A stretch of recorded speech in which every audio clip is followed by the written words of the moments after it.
نصیب بگردان. یا الله این شب معراج رسول است.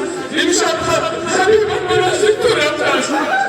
یا رب رسول الله صلی الله علیه و معراج میخواست کفشار را بکشد، کفشار خود را بکشد، نفس سبار کن یا رسول الله.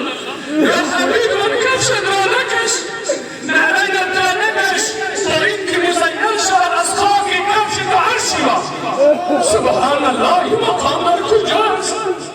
این مقام که عرشی و مخاک پیغمبر بودش مزین و مجلل و منقش و افتخار آفرین شود. یا رب ببین دستان پیغمبر مارا ببین، مارا ببین. یا رب ببین طیبه که رسول اسلام با کفشای خود با پایهای خود گشت کرده. یا رب ببین اسری رب طیبه ساخته. یا رب همه مارا ببین. یا رب طاقت نوری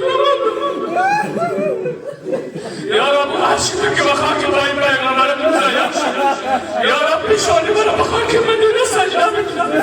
یا رب یا کریم و رحیم، امشب شب معراج رسولت هست.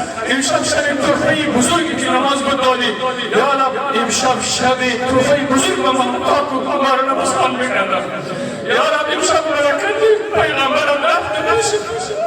چندین بار پیشت رفت. یا رب ما امت میخواهم، ما سهولت در امت میخواهم، بخاطر سهولت عبادت برها تکار کرد.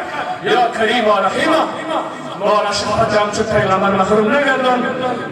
گناهان ما را ببخش، آرزوهای ما را برآورده کن، مشکلات عزیزایی که ما را حل بگردان. یا الله قرضداران قرضش خلاص کن، آرزوهای شرعی را برآورده بگردان، ازدواجهای خوب برای عزیزای ما نصیب بگردان. پروردگار مشکلات داره عزیزای ما دور بگردان.